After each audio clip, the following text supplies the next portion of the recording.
addition to being a successful actor and director, Rob Reiner tragically passed away in 2025. In this video, you'll discover what life was like for this artist.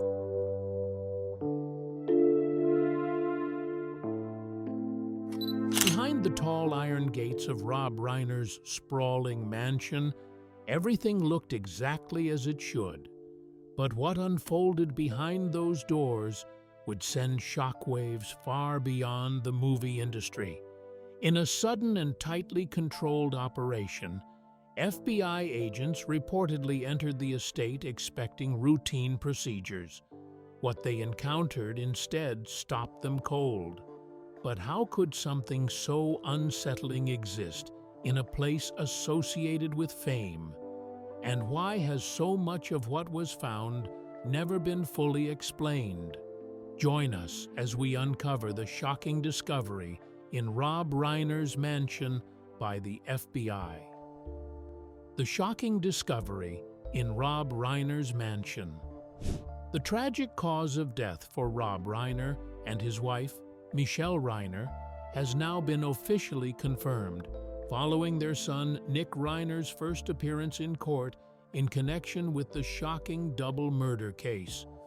According to the County of Los Angeles Department of Medical Examiner, the couple died after suffering from multiple sharp force injuries, a term used to describe repeated wounds caused by a sharp object. Public records reveal that the legendary Hollywood filmmaker and his photographer wife were found dead on a Sunday, the very same day the FBI discovered their bodies inside their luxurious $13.5 million mansion. Both deaths have been formally ruled homicides, with their place of death listed as their own home. Authorities also confirmed that their bodies have been prepared for release. Nick Reiner was arrested later that same Sunday and has been charged with 2 counts of first-degree murder in the killings of his 78-year-old father and 70-year-old mother. Prosecutors have added special circumstances to the charges, including multiple murders and the use of a dangerous weapon, a knife. If convicted, Nick could face life in prison without the possibility of parole, or, in the most severe outcome, the death penalty. The 32-year-old appeared briefly in court on Wednesday, wearing an anti-suicide vest. During the hearing, he did not enter a plea. Nick's high-profile defense attorney, Alan Jackson, requested a delay in the proceedings, telling the judge that he needed more time to properly prepare the defense. When the judge directly asked Nick whether he agreed to postpone his arraignment, Nick responded calmly, "Yes, Your Honor." As a result, the arraignment was rescheduled for January 7th, and Nick was ordered to remain in custody without bail. After the hearing, Jackson addressed reporters and urged the public not to jump to conclusions. "This is a devastating tragedy that has befallen the Reiner family," Jackson said. He emphasized that the case involves extremely serious and complex issues that must be handled carefully and thoroughly. He also asked that the legal process be allowed to unfold as intended, without rushing to judgment. Shortly after the court appearance, Rob and Michelle Reiner's other children, Romy and Jake, released a deeply emotional statement addressing the heartbreaking loss of their parents. "Words cannot even begin to describe the unimaginable pain we are experiencing every moment of the day," they said. "The horrific and devastating loss of our parents, Rob and Michelle Reiner, is something no one should ever have to endure." They described their parents not only as loving mother and father, but as their closest friends. The siblings also expressed gratitude for the overwhelming support, condolences, and kindness they have received from family, friends, and people around the world. Romy and Jake asked the public to respect their privacy during this painful time and urged everyone to approach any speculation with compassion and humanity. They added that they want their father, a true Hollywood legend, and their mother, an accomplished and respected photographer, to be remembered for the incredible lives they lived and the deep love they shared with others. The couple was discovered dead on Sunday afternoon after Romy was contacted by a massage therapist who had arrived at the mansion but was unable to get inside. A source close to the investigation later told the Daily Mail that both victims had their throats slashed and were killed while in bed. In a disturbing development, new photos obtained by the Daily Mail allegedly show a hotel room Nick stayed in covered in blood following the brutal murders. Investigators say the couple's son checked into room 207 at the Pierside Santa Monica at approximately 4:00 a.m. on Sunday. Was there any disagreement between Nick and his parents? Let's find out. Nick alleged confrontation with his parents. The hotel where Nick chose to stay was not some cheap roadside motel. It was a stylish boutique hotel charging around $400 per night, located just 1,000 feet from the world-famous Santa Monica Pier. The hotel sat just a 5-minute walk from the LA Metro line, which runs directly to the Exposition Park area. This was the same transit route that Nick would later use before being arrested by police. At the time, however, nothing about his stay appeared unusual to guests or staff, at least on the surface. That calm image shattered later on Sunday morning. When hotel employees entered Nick's room to check on him, they were met with a horrifying sight. According to reports, the shower inside the room was described as being full of blood. It was not contained to one area. Blood was said to be splattered across the bed as well, turning what should have been a clean, peaceful space into something straight out of a nightmare. For staff who were simply doing their jobs, the discovery was deeply shocking and immediately raised serious concerns.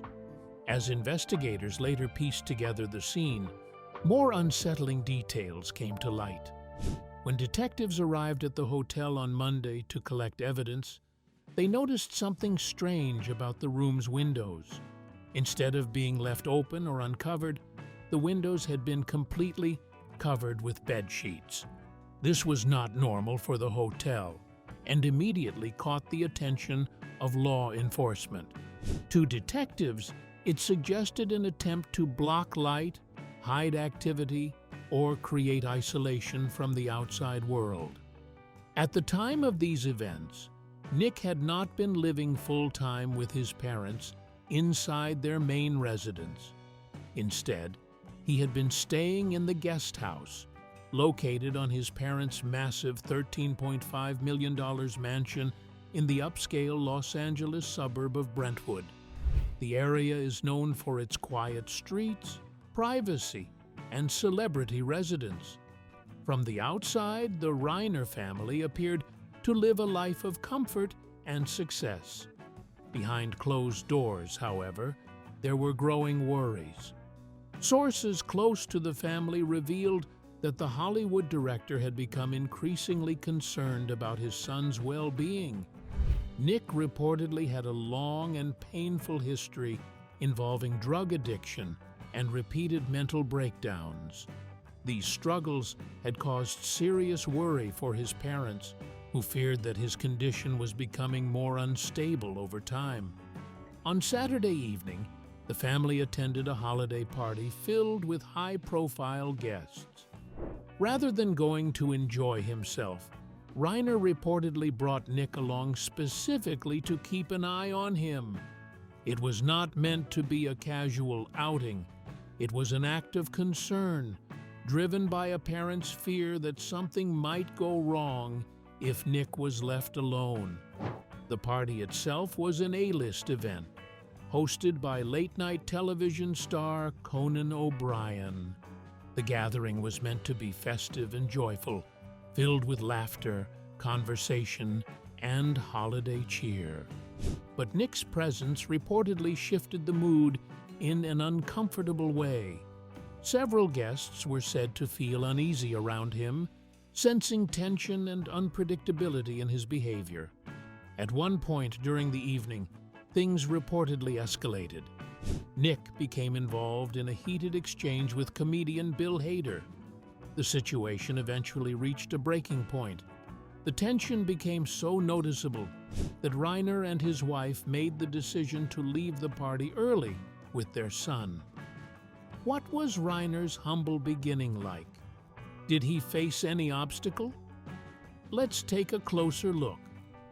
Rob Reiner's early life and challenges.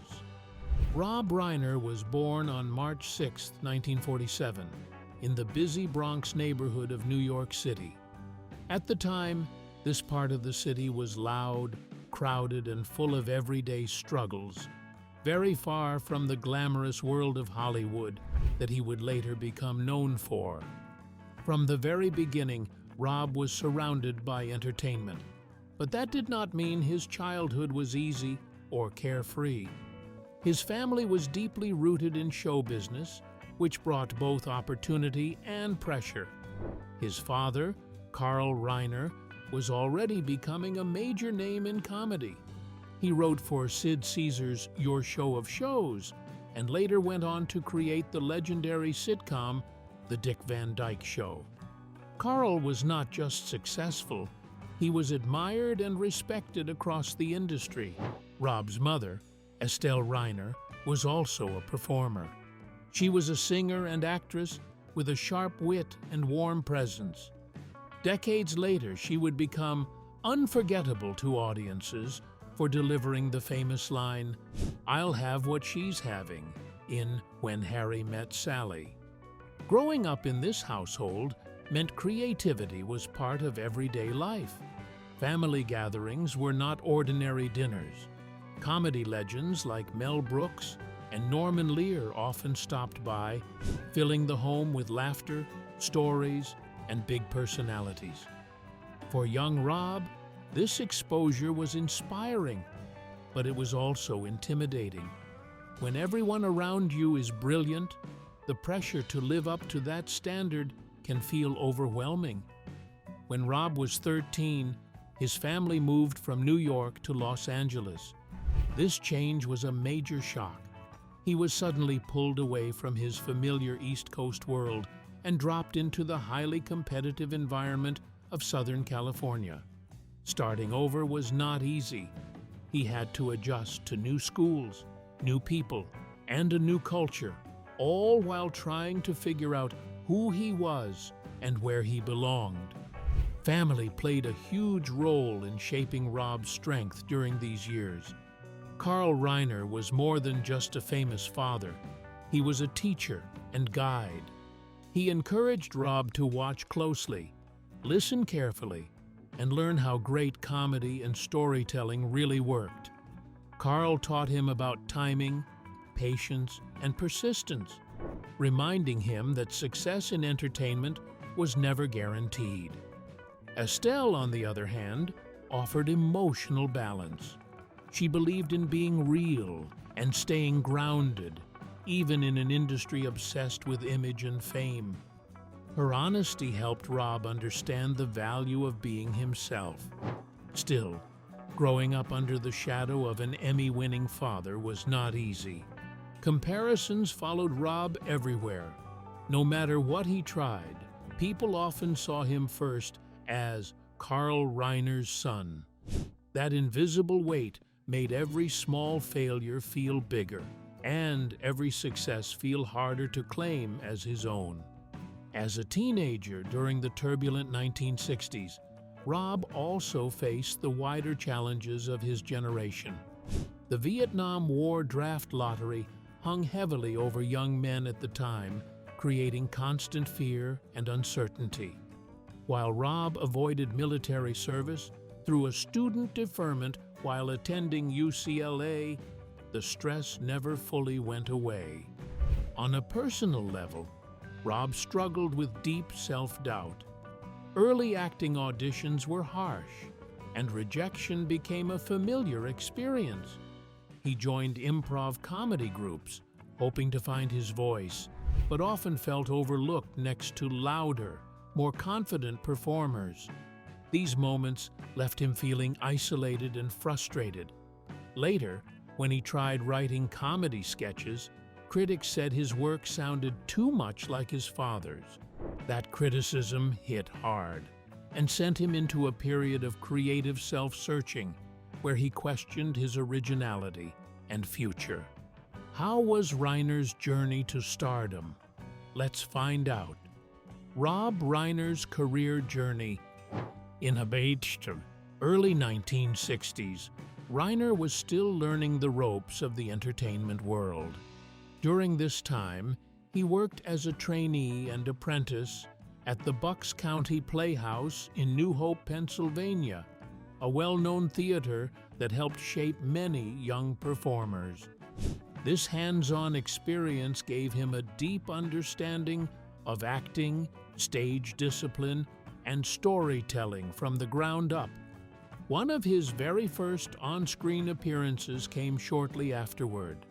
He was credited under the name Robert Reiner for a small, non-speaking role as Thomas, a horse wrangler, in a Season 5 episode of the television series Wagon Train.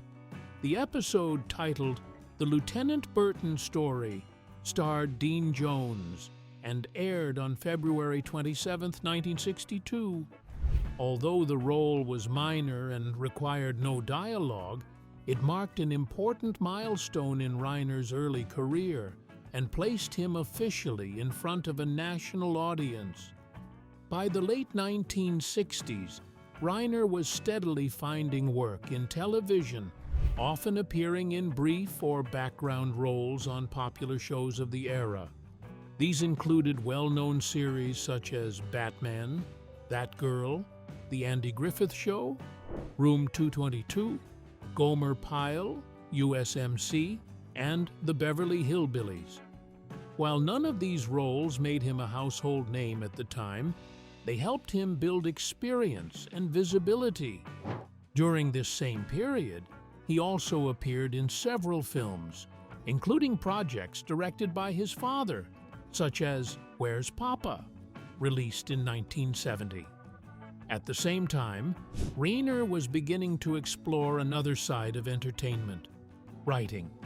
In 1968 and 1969, he launched his television writing career by joining the Smothers Brothers Comedy Hour.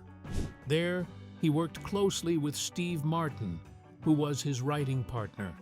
This experience sharpened Reiner's comedic instincts and gave him valuable insight into how television comedy was created behind the scenes. Just 2 years later, Reiner's career took a dramatic turn when he landed the role that would make him famous.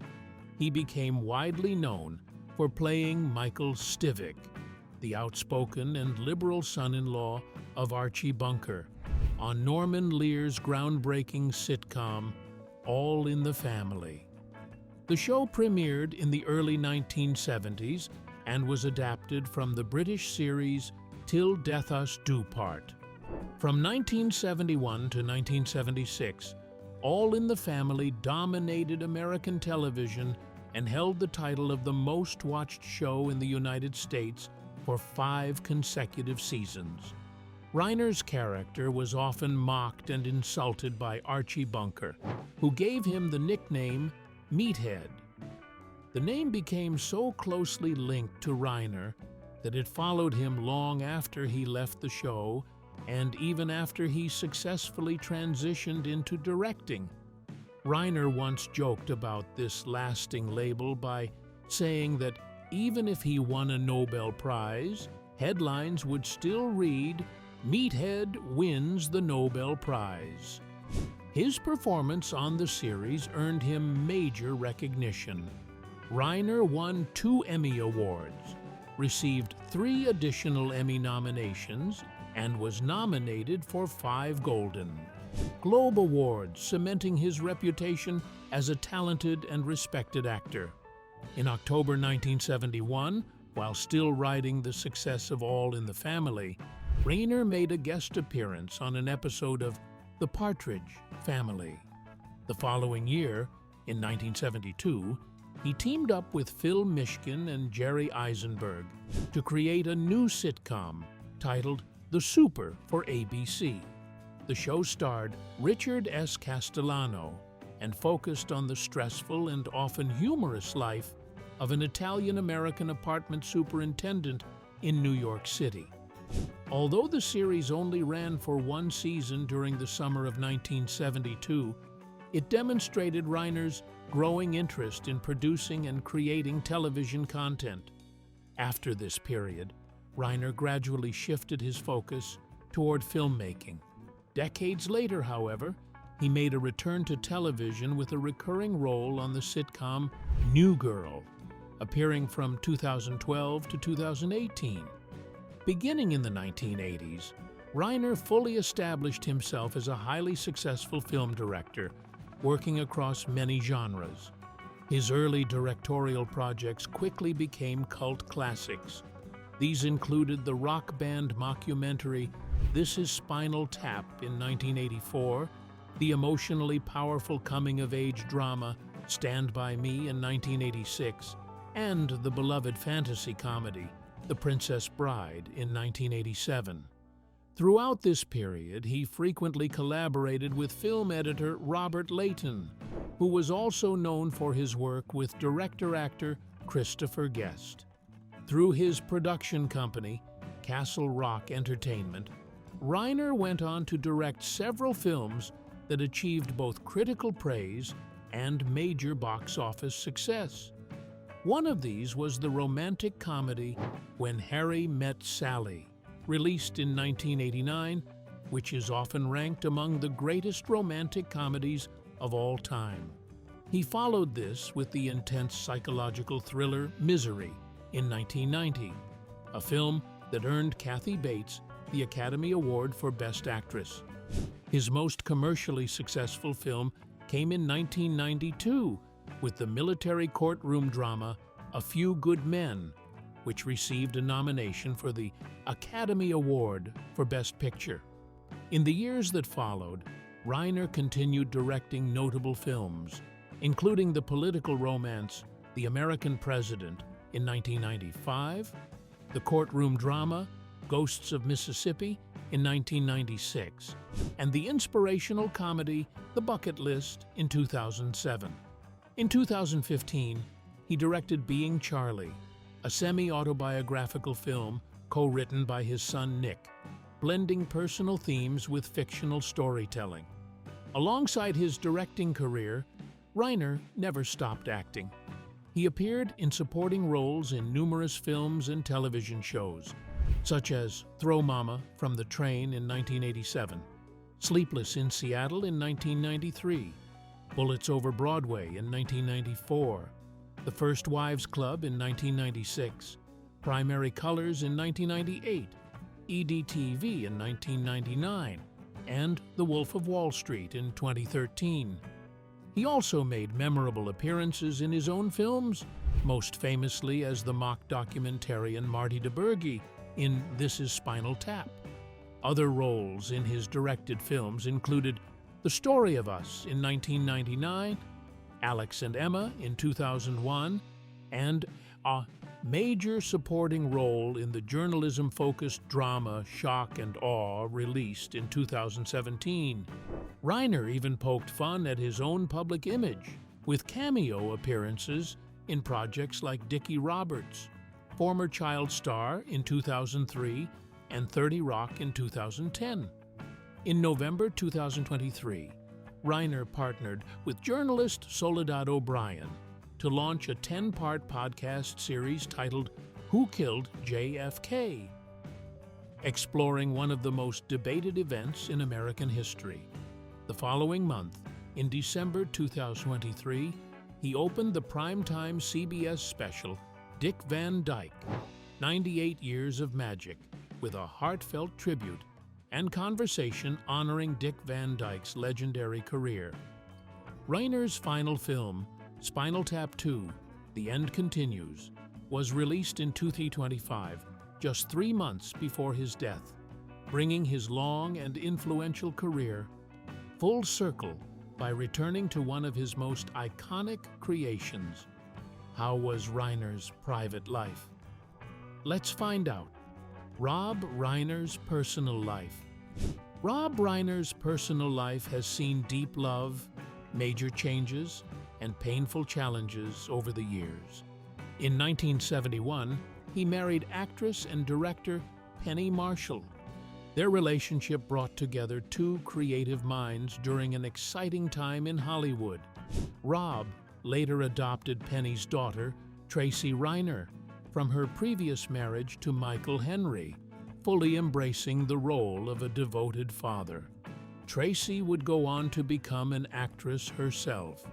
However, despite their strong start, Rob and Penny's marriage eventually came to an end, and they divorced in 1981. Years later, while Rob was directing the now iconic romantic comedy When Harry Met Sally, his life took another important turn. During the production, he met photographer Michelle Singer. Their connection was immediate and meaningful.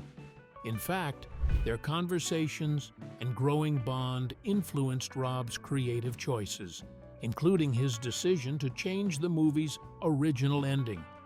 What began as a professional introduction soon turned into something much deeper, and the two married in 1989. Together, they built a close-knit family and welcomed 3 children, sons Jake and Nick, and a daughter named Romy. Beyond their family life, Rob and Michelle were deeply committed to helping children and parents. In 1997, they founded the I Am Your Child Foundation, an organization focused on spreading awareness about how important a child's early years are to their future development. Later, in 2004, they launched Parents Action for Children, a nonprofit with a dual mission. The organization worked to educate parents through celebrity-hosted videos, while also pushing for better public policies that support families and early childhood development. Their efforts reflected their belief that strong parenting and early care can shape an entire generation. When speaking about his faith and upbringing, Rob explained that his childhood home was not strictly Jewish, even though he did take part in a bar mitzvah ceremony. His father, Rob Reiner, became an atheist after witnessing the horrors of Hitler and the Holocaust, an experience that deeply shaped his beliefs. Rob later publicly identified as an atheist during a January 13, 2012 appearance on Real Time with Bill Maher. Over time, he shared that while he rejected organized religion, he felt drawn to Buddhist ideas, especially compassion and mindfulness. In a September 2025 interview with Piers Morgan, Rob described his beliefs in a more personal way, stating that he was Jewish, believed in the teachings of Jesus, valued forgiveness, and lived by the principle of treating others as he would want to be treated. Rob and Michelle's children each followed their own unique paths. Their eldest son, Jake, became involved in filmmaking and also worked as a news reporter in Houston, Texas. Their second son, Nick, faced serious struggles at a young age and entered drug rehabilitation for the first time at just 14, spending many years moving in and out of rehab as he battled addiction. Their youngest child, Romy, pursued a career in filmmaking and shared an especially close bond with both of her parents. That bond made tragedy even more devastating, as Romy was the one who discovered her father's body in their Brentwood home shortly after the killing, a moment that forever changed her life. So, what do you think about the shocking discovery by the FBI in Rob Reiner's mansion? Share your thoughts with us in the comments section.